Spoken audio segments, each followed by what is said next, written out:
Hello and welcome to another NGen Math 8 lesson by eMath Instruction. My name is Kirk Weiler, and today we're going to be doing Unit 12cc, Lesson 2, on more work with lines of best fit. In the last lesson, we looked at creating scatter plots, and then really kind of eyeballing the line that goes through the data that has roughly the same slope as the data, and also has about the same number of points above the line of best fit as it does below the line of best fit. Right? Now, again, this is really kind of an art, if you will. This is kind of eyeballing it. In Algebra 1, you'll use graphing calculators and the technology of a graphing calculator to actually come up with the equation and the graph of the line of best fit. For now, the best that we can do is either try to do it, kind of eyeballing it ourselves, or if we're given a plot and the line of best fit, sort of interpreting what that line tells us. So we're going to do more of that today. You will want your calculator handy because equations of lines of best fit can be kind of ugly, I'll be honest with you. Let's get into them right now. All right, here we go. Exercise number 1. A company has developed a diet plan that includes exercising. They would like to study the association between the number of hours exercising and the weight loss due to the diet. They have 50 test subjects follow the diet as well as record the number of hours they spend exercising over a 3-week period. The scatter plot below shows the results for each of the 50 participants along with the line of best fit. Letter A. What does the best fit line predict the weight loss of a person who exercises for 14 hours? So let's just be very clear about something. The reason that people want to do this is they want to be able to predict, something. Right? In this particular study, they'd like to be able to predict the amount of weight that a person loses if they follow this diet plan and if they've exercised a particular amount, right? So the data is all over the place, right? Some people exercise more, some people exercise less. Generally speaking, it looks like that the more the person exercises, the more weight they lose on this diet plan. That makes a lot of sense. The question in letter A was, how much does the line of best fit, not the data itself, but the line of best fit, predict a person will lose if they exercise for 14 hours? Pause the video now and see if you can come up with that.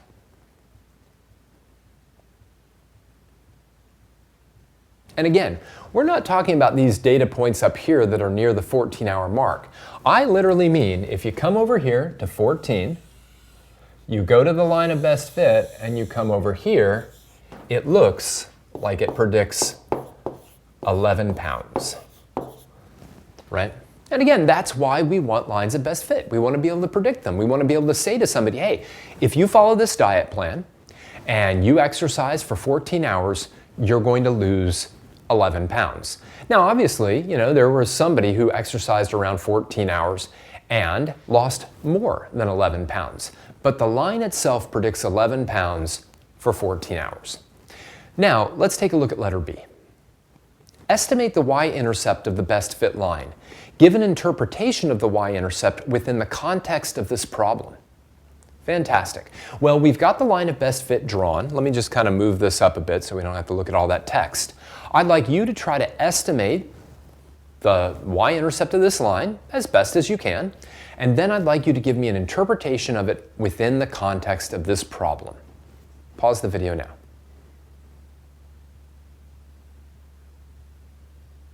Well, it's a little bit tricky, but what I can say is that it lands somewhere between 2 and 3, and oftentimes when that's the case, I'm just going to go 2.5, all right? Is it exactly 2.5? Probably not, right? But we're going to go 2.5. Now, how do we interpret that within the context of this problem? Well, right, the y-intercept always tells us the y value when the x value is 0. The x in this case is the total time exercising. So basically this y-intercept is saying if you spend no hours exercising on this diet plan, you will still lose 2.5 pounds. So let's write that down. If you spend, and here I'll even go a little bit better, 0 hours exercising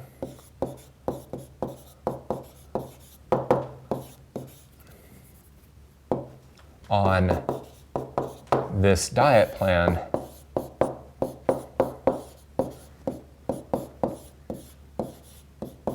you will still lose 2.5 pounds.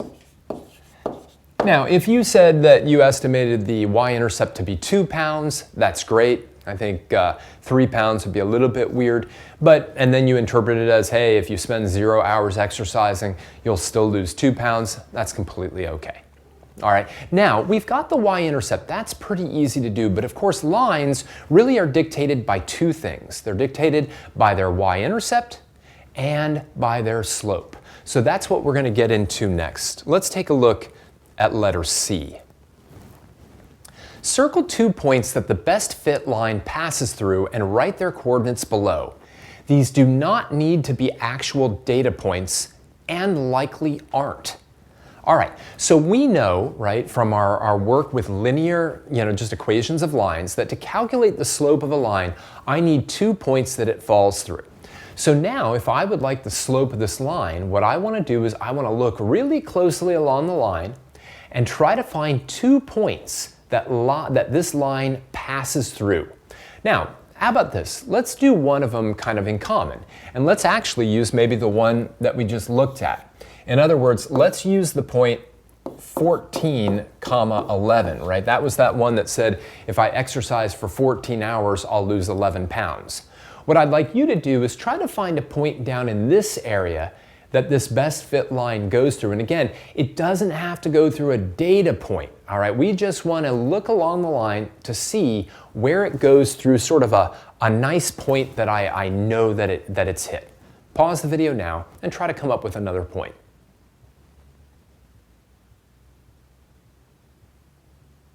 All right, so it's a little bit tricky, right? But I feel like this point right here, which is really at 6,6, right? So 6 hours of exercising corresponded to 6 pounds of weight loss on this line, all right? Now, if you chose a different point, that's perfectly okay. Remember, the slope of a line should not depend on the 2 points that we pick, right? It shouldn't depend on those. But generally speaking, if you are trying to find the slope of a best fit line, it's best to actually find 2 points that are relatively widely spaced out. Now let's take a look at letter D. Find the slope of the line that passes through the 2 points in C. Express your answer as a decimal rounded to the nearest tenth. All right, well, what I'd like you to do is find the slope of the line that passes through these 2 points or that passes through this point and whatever other point you found, okay? Now remember, the slope formula, just as kind of a reminder, is the change in y divided by the change in x, which is y2 minus y1 divided by x2 minus x1. So go ahead and use that formula to come up with the slope. Now I know that we've normally expressed our slopes as fractions, but here I actually want it as a decimal and I just want it rounded to the nearest tenth. Go ahead and do that.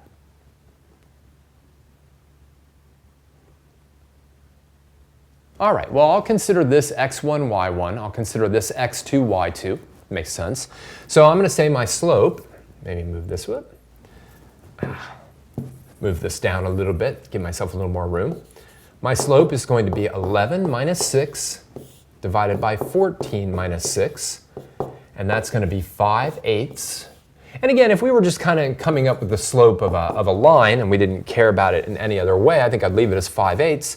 I want it in decimal form, so I'm just going to do 5 divided by 8 on my calculator. That's going to be 0.625, which if I round to the nearest tenth is 0.6. Now, if you chose a different second point than I did, so you didn't use 6,6 here, you still should have a slope that's very, very close to that. If you got a slope that's very different, and by very different I mean it could be like if you got a slope of 0.3 or 0.9 or something like that, then I'd go back and look at that point that you chose. It's probably, you read it off wrong. Your slope should be 0.5, 0.6, or 0.7 at worst, and most likely it should be 0.6. All right, now let's interpret that slope. Take a look at letter E. Using proper units, give an interpretation of the answer you found in D. All right, let's talk about this. This is extremely important. You're oftentimes asked to interpret the slope and the y-intercept of a best fit line. The y-intercept tends to be pretty easy. It's just, what is the y value when the x value is 0? Slope is always a rate, right? It's always a ratio of change. Now, let's take a look at it in terms of units, because the units will help us interpret the slope. Right? The units of the numerator were the units of y, and those were pounds, right? And the units of the denominator were hours exercising. I'm going to just put hours x there. So this 0.6 now has units of pounds per hour exercising. Now you have to be a little bit careful though with your interpretation. It would be easy at this point to just say for every hour that a person exercises, they lose an additional 0.6 pounds, all right? But that's not exactly, or they lose 0.6 pounds. That's not exactly how we want to interpret it, because with no hours of exercise, you lose 2.5 pounds. It's always for every additional blank, you get an additional blank. So here's what I mean. Let me just keep that on the screen. For every additional hour of exercise,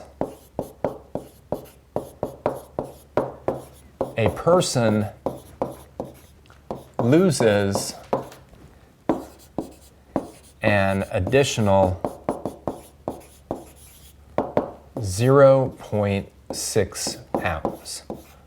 All right, you really can't say for every hour they exercise, they lose 0.6 pounds. All right, because that would mean if you didn't exercise at all, you shouldn't lose any weight. And yet we saw that somebody who exercised 0 hours still lost 2.5 pounds.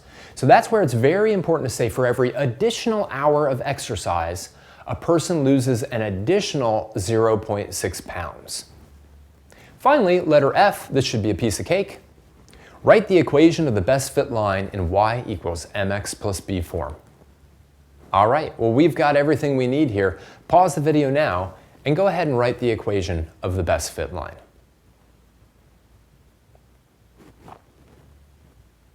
All right, well, we know in the equation of a line, right, the number that's multiplying x is the slope, and the plus b is the y-intercept. So it's as simple as just saying this. Y equals 0.6x plus 2.5. Now you might have a different slope and a different y-intercept if your answers to the slope and the y-intercept question were different, but again, the equation should be roughly that. All right. Okay, let's take a look at some more lines of best fit. Just as with previous linear function models, the y-intercept is always the starting output value, and the slope is the unit rate the output is changing compared to a unit change in the input. That's that whole, for every 1 unit of increase in this, we get blank units of increase in that. All right, so let's take a look at a problem with a negative association. Exercise number 2. Researchers wanted to study the association between a person's age and the number of hours they slept per night. The researchers collected data from 100 subjects, which is shown in the scatter plot below, along with the line of best fit. The researchers found that the line of best fit had the equation y equals negative 0.08x plus 12.25. Letter A, how many hours of sleep does the model predict a person who is 50 years old will get? Show how you found your answer.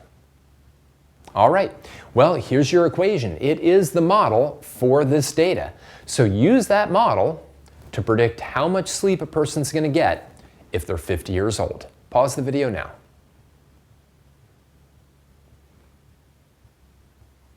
Well, keep in mind that the age is the x variable, right? So basically what we're being told in this situation is that x is equal to 50 and we want the value of y. Well, that's sort of the whole point of the model, right? The model tells us that the amount of sleep that a person gets is going to be negative 0.08 times 50 plus 12.25. And we're going to just put this all in at once. We do not want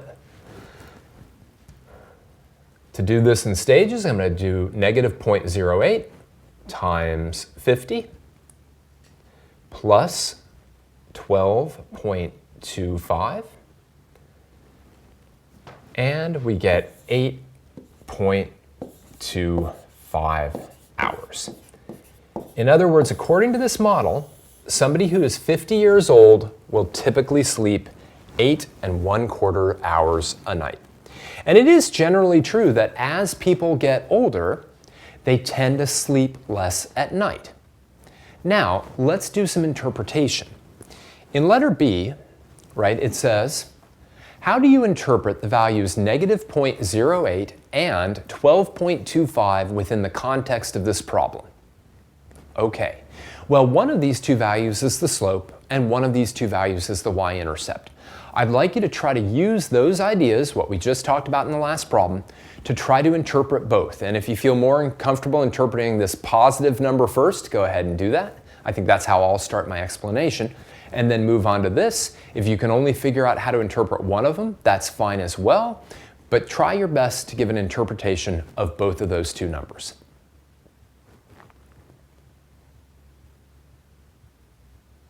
All right, well, let's start with the 12.25, right? The 12.25 is the y-intercept of this line.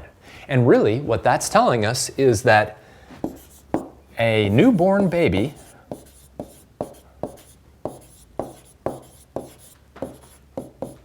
will sleep 12.25 hours per night, right? Somebody who is 0 years old, right, because that's what the x is, right? The x is how old they are. Somebody who's 0 years old, a newborn baby, will sleep 12.25 hours per night. There's your y-intercept. Now, your slope, right? Well, let's talk about the units of the slope. The units of the slope will always be the y units per x units, right? So let's just be very clear. That's negative 0.08 hours per year, right? Now, how do we interpret that? Again, you know, it's a little tricky, but here's where you always want to go, right? Means that for every year a person ages, they need notice I'm leaving the negative off, 0.08 hours per night less sleep. All right. Or you could say for every year that a person gets older, the amount of sleep they need goes down by 0.08 hours per night, right? Or the amount of sleep per night that they need goes down by 0.08 hours, right? They need less sleep by 0.08 hours for every year that a person gets older. Isn't that kind of cool? So it's literally the whole like rise run business. I go a year this way, I go down 0.08 hours. I go a year this way, I go down 0.08 hours. For every year that passes, the amount of sleep that a person needs goes down by 0.08 hours. That's simple. Not that that's that simple, but that's how we interpret slopes. Whoops, well that didn't happen. Let's try that again. There we go. Let's take a look at one more exercise. Exercise number 3. A fishing group wants to see the association between the length of a rainbow trout and its weight. They measure the lengths and weights of 200 trout with the results shown in the scatter plot below, along with the line of best fit and its equation. Letter A. If a person catches a rainbow trout that is 2 feet long, how many ounces should they expect it to be? Right, and this would be kind of a nice model. You know, you can imagine being out in a fishing boat or something and you catch a rainbow trout. And maybe you don't have something that can weigh it, right? But you do have a ruler, and apparently you have this equation along with a calculator, right? So, right, you take this equation, you throw in how long the trout is in inches, and this thing will then give you how much it weighs in ounces. So, letter A, if a person catches a rainbow trout that's 2 feet long, how many ounces should they expect it to be? Little warning here, watch your units on the length. Pause the video now and see if you can predict how much that 2 foot long trout, that's a big trout, how much it's gonna weigh.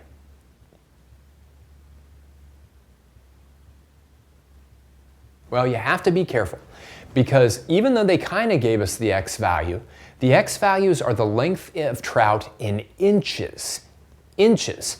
So if you plug 2 into this formula, and let me put that formula up here a little bit bigger so that you can see it. 7.3 times X plus 1.5, right? If you put 2 into this equation for X, you're really predicting how much a trout will weigh if it's 2 inches long. That's a tiny looking trout, you know, I mean, that's like that's a dinky thing. So I need 2 feet. But of course, 2 feet, right, is going to be equal to 24 inches. And this is what I need to put in for X.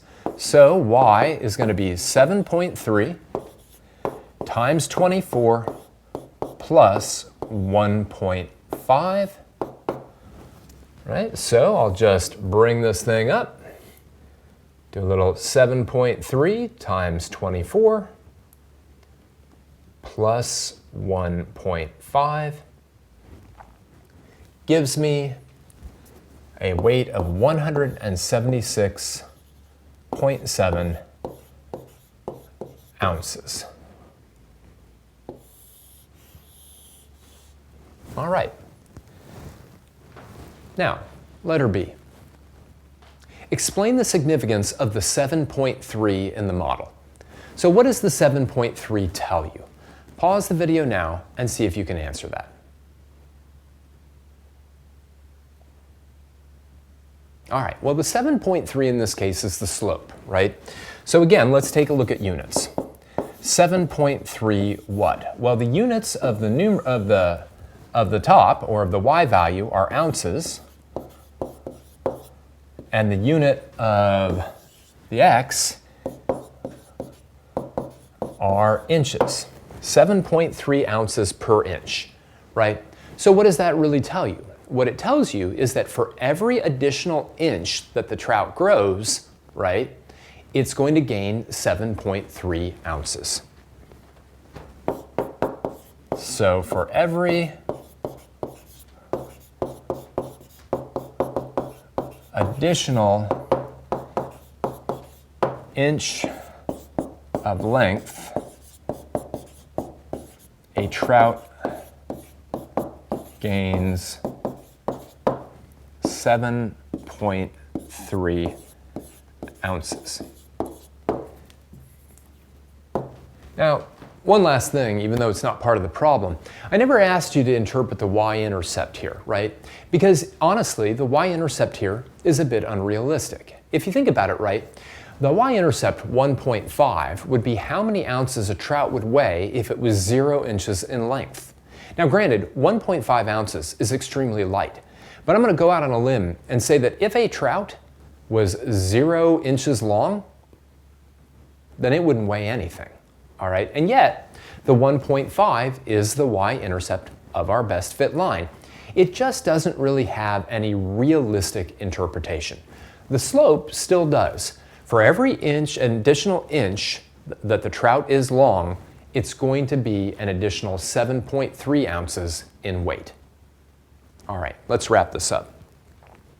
So today, we mostly looked at how to interpret the slope and the y-intercept of a best fit linear model to a data set. We did look a little bit in exercise 1, how to come up with the y-intercept and also how to come up with the slope. But ultimately speaking, what we want to come out of today with is an ability to look at an equation of a best fit line and understand what the slope and the y-intercept are telling us about the scenario that we're looking at. We're going to look at that a little bit more in our final lesson on lines of best fit. But until then, I just want to thank you for joining me for another NGen Math 8 lesson by eMath Instruction. My name is Kirk Weiler, and until next time, keep thinking and keep solving problems.